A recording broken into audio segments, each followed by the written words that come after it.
오늘은 구약에 나오는 성경에 기록된 5대 제사 중에 세 번째에 해당되는 화목제에 대해서 말씀을 나누려고 합니다. 화목제라고 하는 이것은 용어 자체에서도 이미 그 의미를 밝히고 있습니다.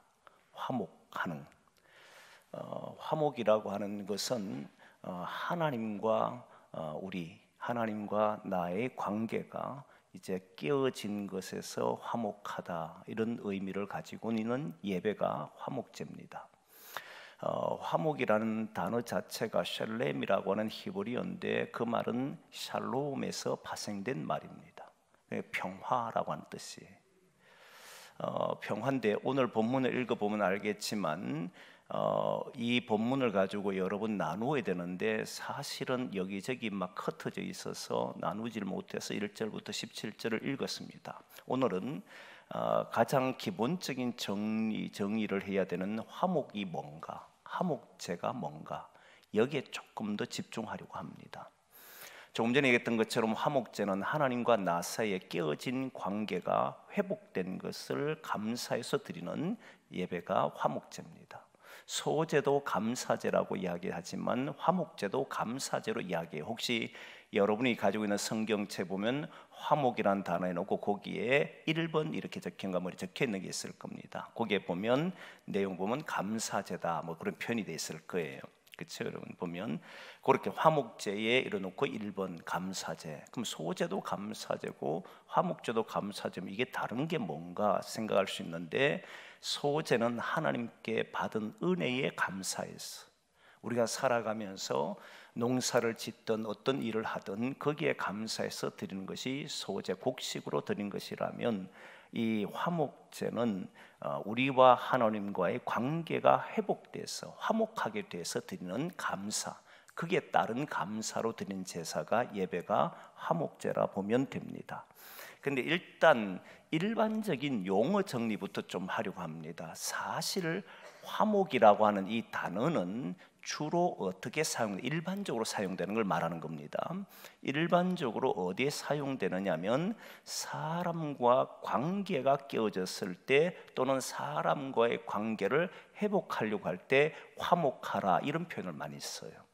일반적으로 보면 사람과의 관계 속에서 쓰는 용어가 화목입니다. 대체로 보면 형제 간에 화목해라, 그죠? 교인들 간에 화목해라, 이런 화목이란 단어를 주로 쓰는 데를 보면 사람 개인과 개인에 의해서 뭔가가 깨어져 버렸고 뒤틀어진 이 관계를 회복하는 용어로 쓸 때 화목이라는 용어를 씁니다. 일반적으로 쓰는 걸 말하는 거예요. 근데 이 화목이라고 하는 단어가 국가와 국가 간에는 잘 쓰지 않습니다. 그죠? 북한과 화목해라, 이런 표현을 잘 안 쓰잖아요.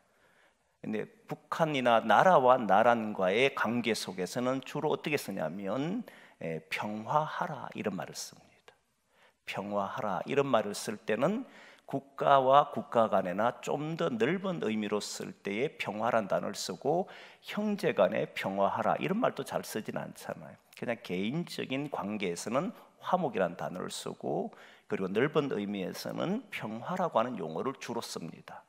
근데 이것이 또 평화는요, 반대로 우리 안에 사람 안에 깨어진 모습들, 그 깨어진 모습이 있을 때 평안하라 또는 평화하라, 이런 말을 주로 씁니다. 그죠? 너희 안에 너희가 평안할지어다 또는 너희 속이 평화하라, 뭐 이런 표현을 쓰는데, 화목이란 용어는 개인의 마음이라 깨어진 모습 속에 자기에게 쓸 때 화목하라, 네 스스로 화목해야 돼, 이런 말을 잘 쓰진 않아요.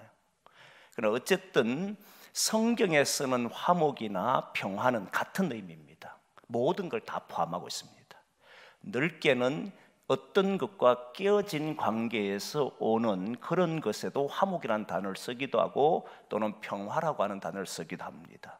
좁게는 개인과 개인의 관계에서도 화목하라, 평화라고 단어를 씁니다. 그리고 마음에도 우리가 사실 사람과 관계가 깨어지고 나면 사실 사람을 보는데 힘들잖아요. 마음이 깨집니다. 이 사람과 관계가 깨지는 게 아니고 사실은 뭐가 깨지냐면 내 마음이 어지러워지는 겁니다. 그렇잖아요. 물론 사람과의 단절이 일어나니까 내 마음이 깨어지는 거지만 평화하지 못하는 요소가 뭐냐라고 보면 분명히 외부에서 문제가 일어난 것으로 인해서 깨어지는데 사실은 내 마음이 깨어지는 거잖아요. 평화하지를 못하니까. 평안하다 또는 평화하다, 평안이라고 하는 단어를 썼을 때 평안이라고 하는 이 단어를 보면 원래 다른 사람과의 관계에서 깨어지면서 나오는 평화하지 못하는데 사실은 내 마음이 괴로운 거예요. 그래서 그 사람만 보면 괴로운 거고 그 일만 보여지면 또 문제가 생겨 내 마음이 흐트러지고 이렇게 되는 거잖아요. 이 모든 것이 사실은 보면 주변에 일어난 문제로 인해서 깨진 것처럼 보여도 실제로는 마음이 깨진 것을 말할 때 주로 쓰기도 합니다. 이 전부를 다 포함한다는 거예요. 사람과 사람 사이에 깨진 것도 화목하지 못한 것이고 평화하지 못한 것이고 내 마음이 무너진 것도 그것도 평화하지 못한 것으로 성경은 전반적으로 보고 있다는 거예요. 그런데 오늘 본문에는 화목제라고 하는 것은 예배니까 당연히 하나님께 드리도록 되어 있습니다. 그러면 이 화목제는 하나님과의 관계가 깨어짐으로써 일어난 문제를 이제 회복되었을 때 그 감사에서 드리는 예배가 화목제예요. 그럼 이건 단순히 사람과 사람의 관계가 깨진 것을 말하는 것이 아니고 하나님과 인간의 관계가 깨어진 것에서 출발한다는 겁니다. 이게 다르다는 거예요. 하나님과 우리 사이, 하나님과 인간 사이에 깨어진 것에서 회복되었을 때 그 은혜가 너무 커서 나 같은 사람을 하나님이 불쌍히 여기셔서 화목하셨다는 이 사실이 감사해서 드리는 예배가 화목제라고 하는 예배라는 겁니다. 예배라고 하는 것은 나중에 예배를 드리고 난 사람들은 반드시 다른 사람과의 관계 속에서도 그런 일을 보이지만 1차적으로 하는 것은 예배의 1차적인 요소는 나와 하나님과의 관계에서 비롯됩니다. 하나님과 관계 안에서 이루어지는 것이 예배인데 그 중에 화목제는 하나님과의 화목이라 있다는 거예요. 하나님과 평화, 이것을 받은 사람들이 하나님으로부터 평화를 얻은 사람이 드리는 이런 예배가 화목제가 되는 겁니다. 그럼 여기에서 중요한 질문 하나가 이제 생겨야 합니다. 뭐냐면 과연 우리는 하나님과 화목하는 게 그렇게 중요한가 하는 질문입니다. 하나님과 평화를 누리지 않는다고 해도 살아가는데 지장이 있나? 이 말은 다른 말로 신앙을 하지 않고서 살아가는데 신앙생활을 하지 않는다고 해서 우리의 삶에 무슨 문제가 일어나는가? 만일 제가 그런 예를 잘 들지만 우리 교회에서는 그런 예를 잘 들지 않았는데 제가 평상시에 생각하는 것 중에 하나가 그런 거예요. 만일 우리가 주의를 지키지 않을 때 하나님께서 매 순간마다 매를 들고 때리면 주의를 빠지는 사람들이 있겠습니까, 여러분? 그렇죠? 사건이 하나씩 주일 빠질 때마다 집안에 큰 사건이 하나씩 일어나면 아마 교회 안 오고는 아무도 못 견딜 걸 다 올 걸 아마, 그죠? 그렇게 되잖아요. 뭔가 눈에 보이는 뭔가 있으면 사람들은 거기에 따라서 행동을 한단 말이에요. 그러나 우리 시대 2022년도 21세기 살아가는 저와 여러분들이 주일날 예배를 빠진들, 또 예배 시간에 와서 딴짓을 한들, 그 다음에 예배를 아예 생각지도 안 하고 산들, 아예 신앙 없이 살아간들, 실제 삶에서 어떤 영향을 받더냐 이 말이에요. 어떤 일이 일어나냐? 내 마음이 조금 불편하다, 주일 안 지키니까 마음이 조금 그래도 혹시 나를 때리면 어떡할까 이런 생각이 듭니까? 그것도요, 여러 번 빠져보면 그 생각도 사라집니다. 이상하잖아요. 우리 코로나19가 있을 때에 사람들이 주일을 이제 영상으로 드리니까 사람들이 굉장히 처음에는 야, 영상으로 드려도 되나 막 이렇게 했었거든요. 근데 이것도 세월이 지나니까 이제는 영상으로 드리는 게 좋다 이래서 영상으로 드리잖아요. 그러니까 주일날 교회에 와서 드리는 예배나 영상으로 예배 드려도 문제가 없으니까 이제 편해져 버린 거예요. 처음에 여러분 다 알 겁니다. 예배 탁 드리면 옷도 탁 갖춰 입고 영상을 드릴 때는 앞에 앉아서 예배 탁 드리는데 어느 날부터는 서서히 자세가 흐트러지기 시작하고는 나중에 예배 시간도 맞추지도 안 하고 필요할 때 이제 듣고 예배 드리고 하잖아요. 여기 혹시 그게 찔리는 분들이 그분들 공격하고 싶은 말이 아니에요. 그렇게 편해진다는 겁니다, 사람들이. 이렇게 되면. 근데 이 말은 곧 우리가 실제 삶에 영향을 주고 있으면 결코 이렇게 되지는 않습니다. 그렇잖아요. 줌으로 어떤 영상으로 하든지 만약 예를 들어가지고 11시 딱 예배 안 드리고 5분에 들어왔다 갑자기 하늘에 번개가 떨어졌다 이러면 여러분 반드시 11시에 드립니다. 그렇지 않겠어요? 근데 일어나지 않는데 뭐 어떡할 거예요? 제가 청년들을 지도할 때 한 청년이 그런 이야기 했다고 말씀드렸습니다. 한 주를 빠졌어요. 그러니까 한 주 빠지니까 불안하기 그지없더라는 겁니다. 평생 모태신앙인데 그래도 모태신앙은 아무리 못해도 교회는 옵니다. 다른 건 잘 못해도 교회는 꼬박꼬박 출석을 해요. 근데 그 모태신앙인이 어쩌다가 한번 빠졌는데 빠지고 나니까 자기는 일주일 내내 불안했다는 거예요. 혹시 이러다가 어떤 일이 생기나 싶어서 불안했는데 근데 한 주 지나도 아무 문제가 없더라는 거예요. 그래서 한번 실험을 해봤답니다. 다음 주도 한번 빠져보자 해서 빠진 거예요. 여전히 불안하더랍니다. 근데 일주일 또 지났는데 아무 문제가 없더라는 거예요. 그때 깨달은 것이 뭐냐면 빠져도 문제는 일어나지 않구나. 근데 한 가지 문제가 있는데 뭐가 문제가 나냐면 너무 재미없고 심심하더래요. 교회 안 가니까 친구도 없고 평생 모태신앙으로 살았으니까 교회밖에 친구 없는 거예요. 그러니까 교회 안 오니까 심심해서 외로워서 못 견디겠다 해서 그 다음 주일날 온 거예요. 그리고 그의 정언이 이 말을 한 거예요. 목사님, 한 주, 두 주 빠졌을 때 불안했는데 아무 일도 일어나지 않으니까 사실은 그 마음도 사라졌는데 내가 교회 안 오니까 너무 외로워서 안 오고 못 견디겠습니다. 이러고 온 거예요. 정말 재밌는 친구들이 많았는데 사람이 많다 보면 재밌는 일들 참 많습니다. 그러니까 이렇게 실제 문제가 자기 삶에 영향을 팍 미치게 되면 왜 사람들은 정신 바짝 차려가지 안 살겠습니까? 사실 느슨하게 살아도 별 문제가 없거든요.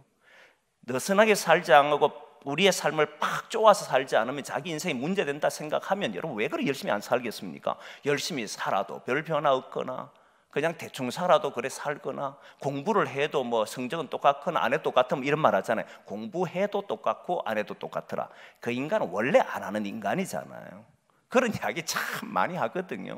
그렇게 해서 안 됐을 때 어떤 일이 안 일어나니 자기 삶에 일어나지 않으니까 그냥 그렇게 살아가는 거단 말이에요. 그럼 우리는 다시 진지하게 질문을 해봐야 되는 거 아닙니까? 하나님과 화목하게 사는 것이, 하나님과 평화를 누리는 것이 우리의 삶에 무슨 영향을 끼치는 것일까? 그렇게 살지 않아도 전혀 문제 없다면 왜 우리는 그렇게 화목제를 드리려고 했고 이스라엘 백성들은 드리려고 했을까? 이 질문 앞에 딱 서야 한다는 거예요. 이스라엘 백성들은요, 이 화목제에 대한 생각이 남달랐습니다. 그건 특별히 하나님도 화목에 대한 생각이 다릅니다. 화목에 대한 신약에 오면 예수 그리스도에 이야기할 때에 예수 그리스도가 속죄 제물 또는 화목 제물이라는 단어를 주로 씁니다. 소제다, 속건제다 이런 표현은 거의 없습니다. 그런데 속죄 제물이 되셨다, 우리의 속죄 제물이 되셨고 우리의 화목 제물이 됐다는 표현을 써요. 이 말은 화목제가 하나님과 우리가 화목하게 되는 것이 얼마나 중요하다는 것을 성경은 계속해서 주장하고 있다는 걸 알게 됩니다. 한번 찾아보겠습니다. 한번 볼 텐데 로마서 3장 25절 26절 아마 띄워줄 겁니다. 같이 한번 보겠습니다. 시작.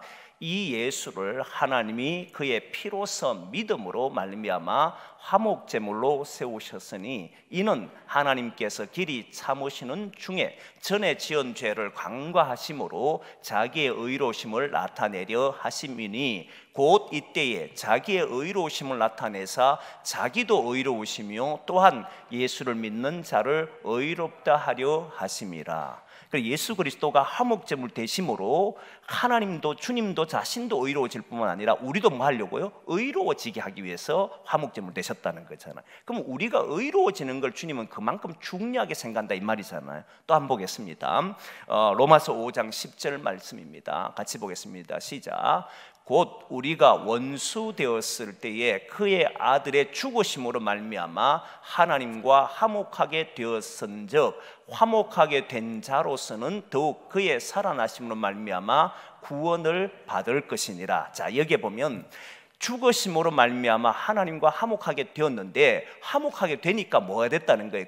그가 살아났듯이 우리도 구원을 받는다는 거예요. 이 화목제물이 무엇과 연결되어 있냐면 구원과 연결되어 있고 의로움과 연결되어 있더라 이 말이잖아요. 예수 그리스도가 화목제물이 되셨기 때문에 우리는 의로운 자가 됐고 예수 그리스도가 화목제물 되셨기 때문에 그분이 살아나셨던 것처럼 우리도 구원을 받는다 이 말이지 않습니까?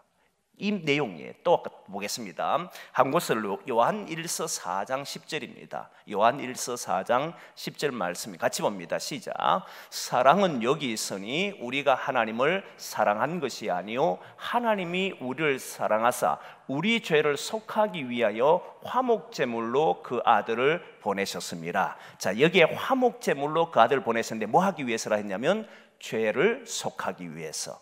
죄를 청산하는 죄의 문제를 해결하는 것은 예수 그리스도가 화목제물이 되셨기 때문에 된 일로 이야기하고 있지 않습니까?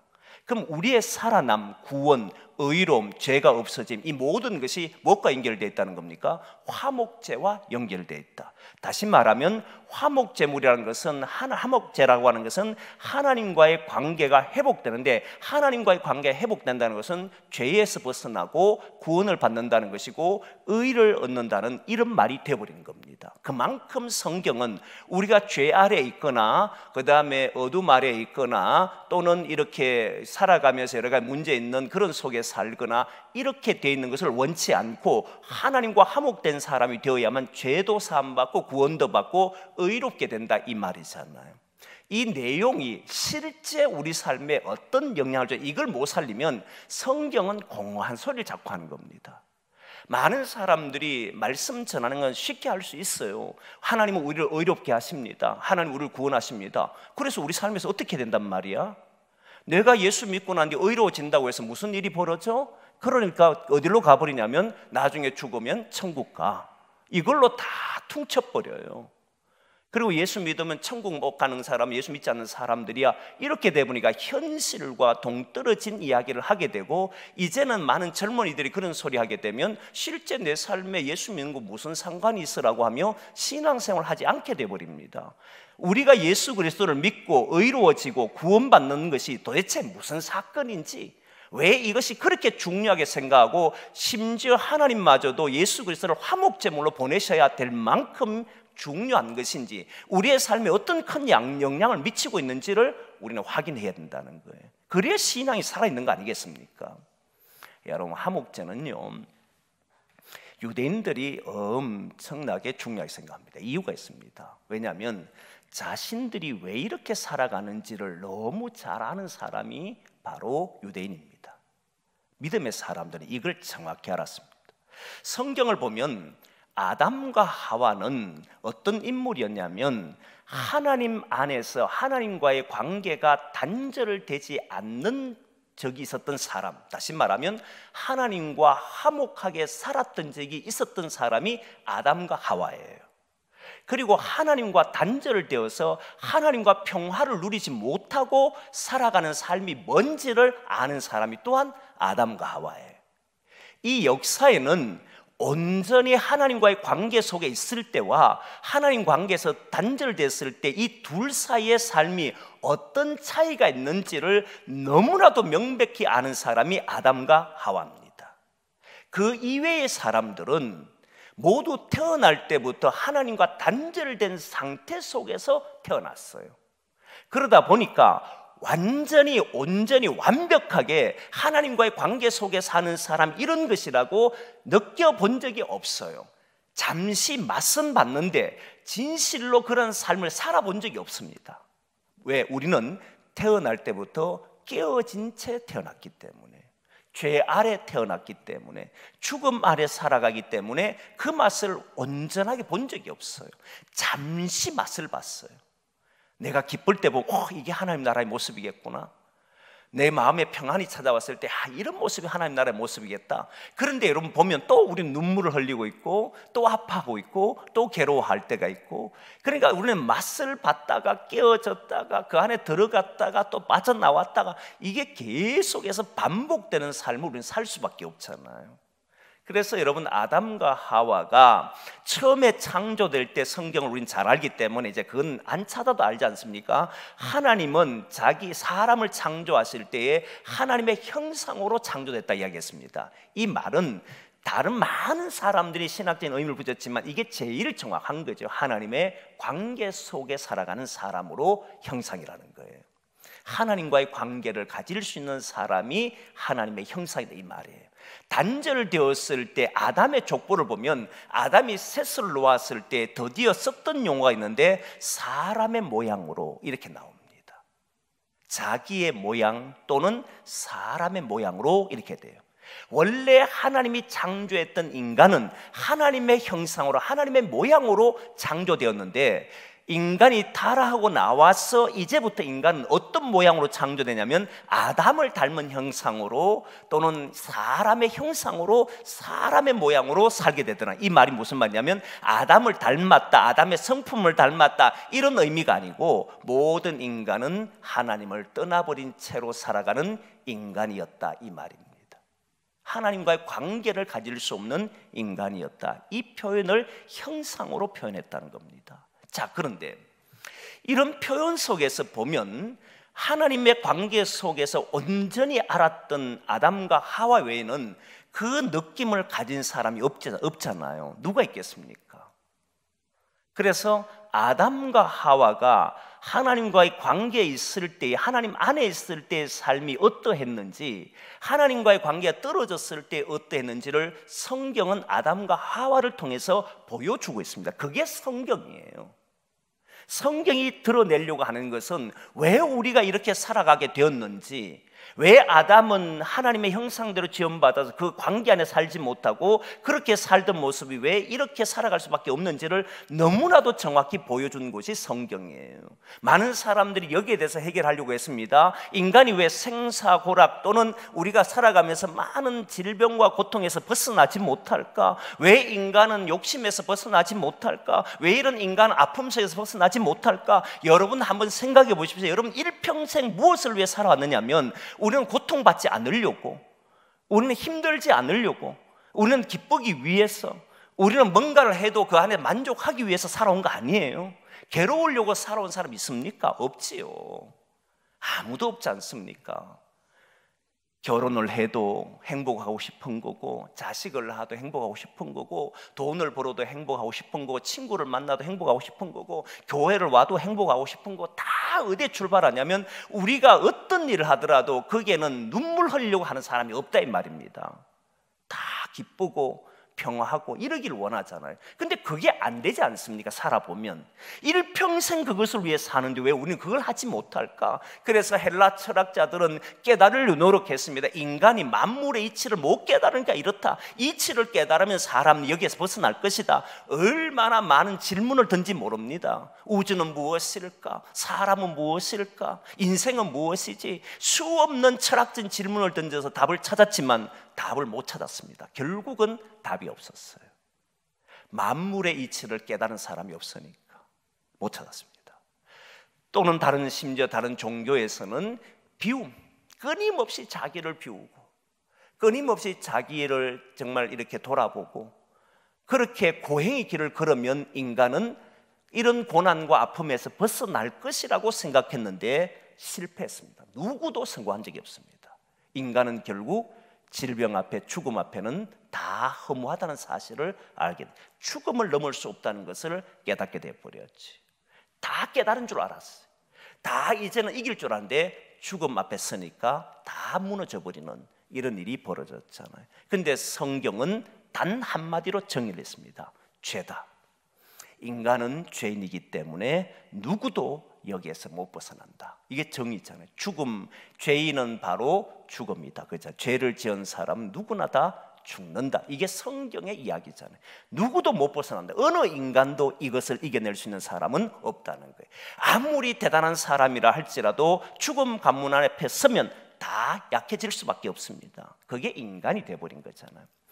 이런 모습들을 유대인들은 살면서 알았습니다. 왜냐하면 아담과 하와가 하나님과의 관계가 단절됐기 때문에 이런 일이 일어났다는 걸 알았습니다. 그게 성경이 보여주잖아요. 여러분, 아담과 하와가 선악과를 먹고 난 뒤에 죽음은 들어옵니다. 그런데 그 죽음은 우리가 알다시피 우리 인간은 죽음을 생각할 때에 단순히 목숨이 끊어지는 것으로 보았지만 성경을 보면 하나님과의 단절로 보았습니다. 단절이 일어났을 때 어떤 현상이 일어났는지를 창세기 3장에서 너무 잘 보여줘요. 이건 제가 우리 교회 누차 이야기 때문에 이제는 압니다. 창세기 3장을 보면 먹기 전과 먹은 후는 확연하게 다릅니다. 분명히 달라진 게 있습니다. 그게 뭐냐면 두려움과 불안이 바로 찾아왔잖아요. 부끄러웠잖아요. 전에는 이런 것을 느껴본 적이 없어요. 이런 감정을 가져본 적이 없어요. 하나님과의 단절을 되기 전 하나님과 함께 있을 때 두려움을 느껴본 적도 없었고 불안을 느껴본 적도 없었고 그리고 부끄럽다고 생각해 본 적도 없었어요. 그런데 먹고 났더니 두려움이 밀려오기 시작하고 불안이 찾아오기 시작하고 부끄럽기 시작한 것이 자기들의 모습이었지 않습니까? 그리고 그들은 쫓겨납니다. 하나님의 징계에 의해서 사실은 수고하고 땀 흘린다 생각하지만 맞아요. 그게 하나님이 쫓겨난 사람들이 내린 벌이니까 그게 맞지만 실제 우리의 삶을 보십시오. 여러분들이 수고하고 땀을 흘리는 이유가 뭐냐면 불안하기 때문에, 두렵기 때문에 아닌가요? 미래가 불안하고 내가 일하지 않으면, 내 공부하지 않으면, 내가 오늘 땀 흘리지 않으면, 내가 뭔가 하지 않으면 혹시 나의 삶이 어떻게 될까 봐 두려워서 하는 거잖아요. 모두 다. 말 한마디 하더라도 혹시 내가 인정받지 못할까 봐 모든 것이 사실 그 밑바닥에 보면 근원적으로 두려움과 불안에서 출발하고 있다는 게 확실합니다. 이걸 극복하기 위해서 사람을 만나기도 하고 결혼도 하기도 하고 돈을 벌기도 하고 직장을 가지기도 하고 다양한 문제를 가지고 우리는 극복해 보려고 하잖아요. 이게 노력이잖아요. 노력을 통해서, 행위를 통하여서 나의 불안과 두려움의 근원을 이겨보겠다고 했지만 여기에서 이길 수 있는 사람은 없습니다. 그런다고 해서 해결되지 않는다는 것을 모든 인간은 알게 되지 않습니까? 해결이 안 되더라는 거예요. 그런데 유대인들은, 하나님의 말씀을 들었던 유대인들은 그 해결 방법을 찾았습니다. 그게 뭐냐면 하나님과의 관계가 회복될 때만이 된다는 사실이었어요. 인간의 노력이나 땀이나 눈물이나 행위나 어떤 것으로 되지 않고 하나님과의 관계가 깨어져서 이 관계가 회복되지 않으면 결국 인간은 여기에서 놓일 수 없다는 것을 알게 되었어요. 그러니까 하나님과의 관계를 회복하기 위해서 이들은 화목제를 드렸고, 하나님과의 관계가 회복된 사람들이 드린 예배가 뭐였습니까? 화목제였어. 그러니까 하나님과의 관계가 회복되니까 내 안에 뭐가 일어나냐면 기쁨이 일어났고 평안이 일어났고, 하나님과의 관계가 화목되고 나니까 이전과 다른 나의 모습을 보게 되니까 무슨 일이 벌어지냐면 감사제를 드렸던 거예요. 그래서 화목제를 보고 감사제라고 말하기도 하는 겁니다. 내 마음에 기쁨이 있고 평안이 있으니까 감사하더라는 거예요. 이렇게만 하고 가면 굉장히 좋은데요, 아쉬워요. 뭐가 아쉽냐면, 여러분 생각해 보면, 그래 우리가 하나님과의 관계를 회복하면 그때 기쁨이 온다, 평안이 온다, 두려움이 사라지고 근원적인 불안이 없어진다. 맞더냐 이 말이에요. 실제로 맞더냐 이 말이에요.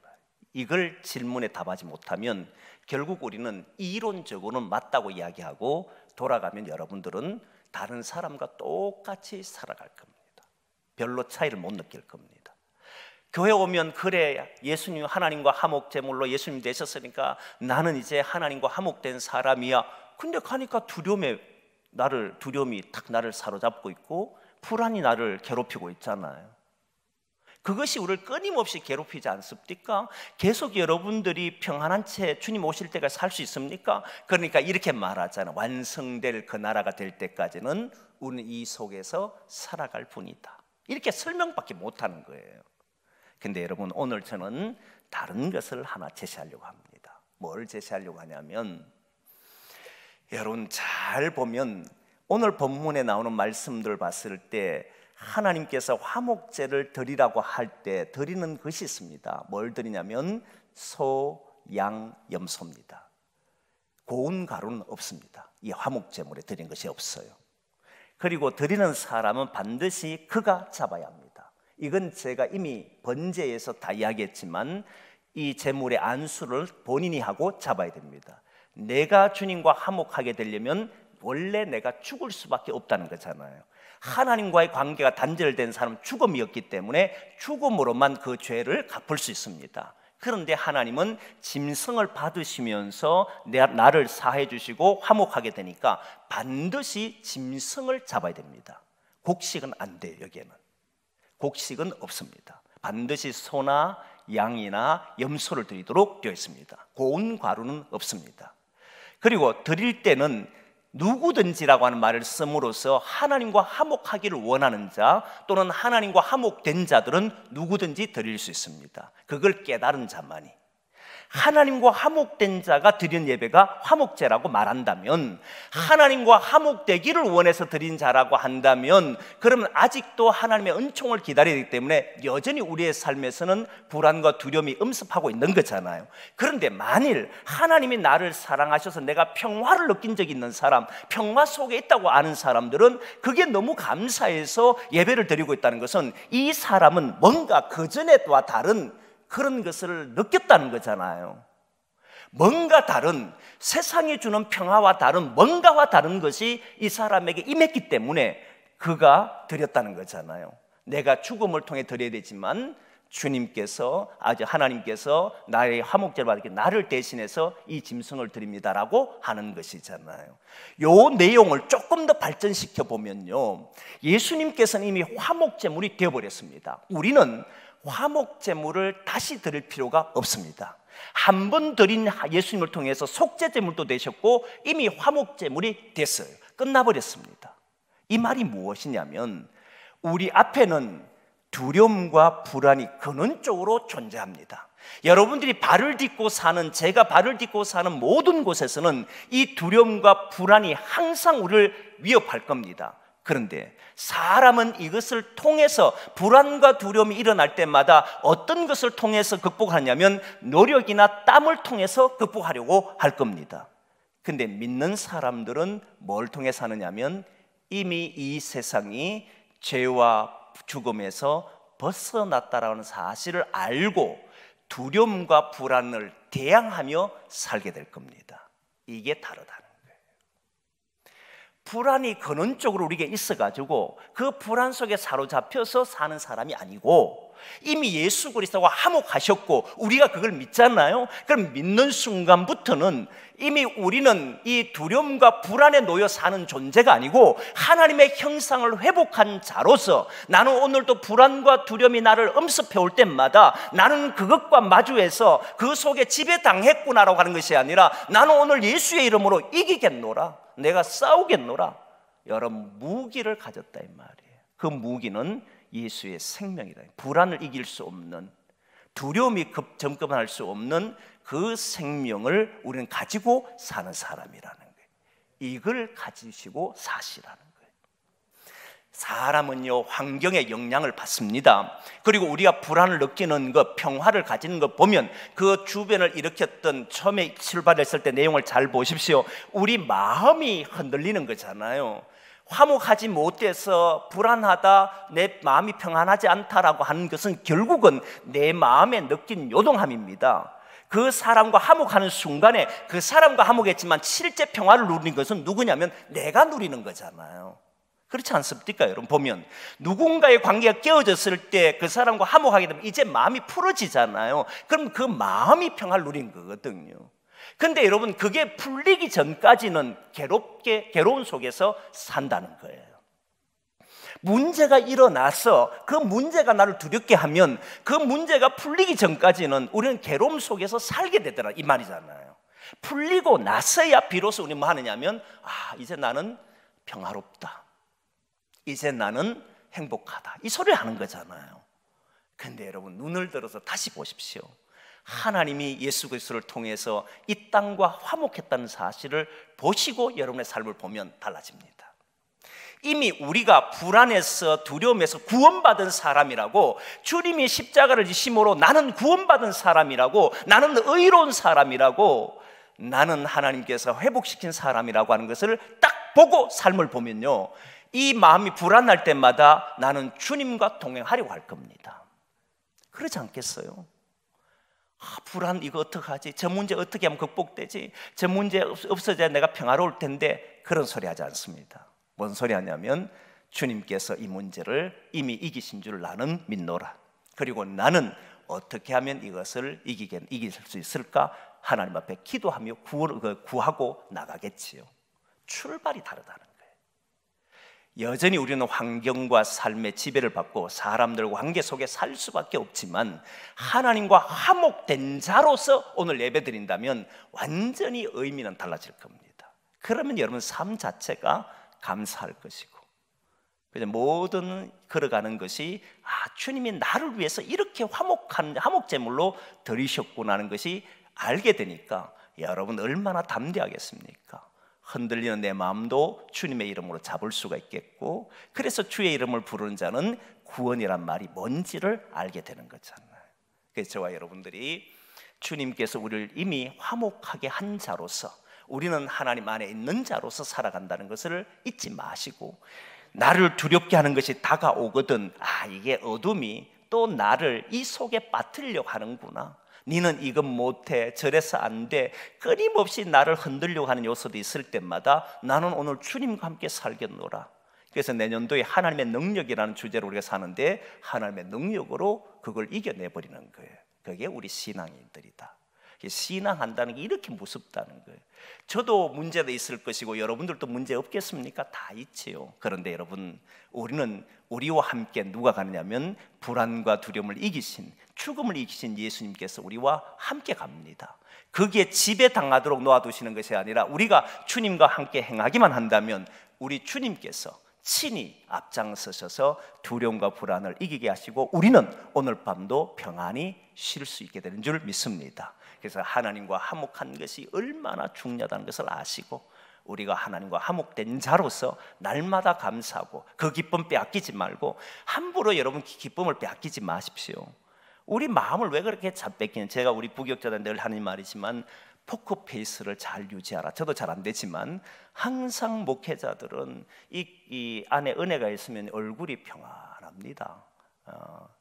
저도 그걸 위해 기도합니다. 저도 인간이기 때문에 기도합니다. 여러분들도 세상 속에 살면서 많은 일들이 요동쳐도 저와 여러분의 얼굴에는 그 가슴 깊이 있는 하나님의 은혜 때문에 우리의 마음이 평화롭고, 그러나 평안하다고 해서 유유자적처럼 사는 게 아니잖아요.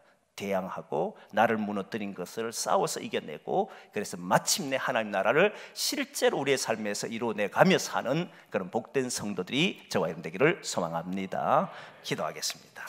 함께 기도할 때 오늘도 하나님과 화목된 자인 줄 믿고 기도하십시오. 여러분 앞에 어떤 문제가 있는지는 모릅니다. 그러나 두려워하지 마십시오.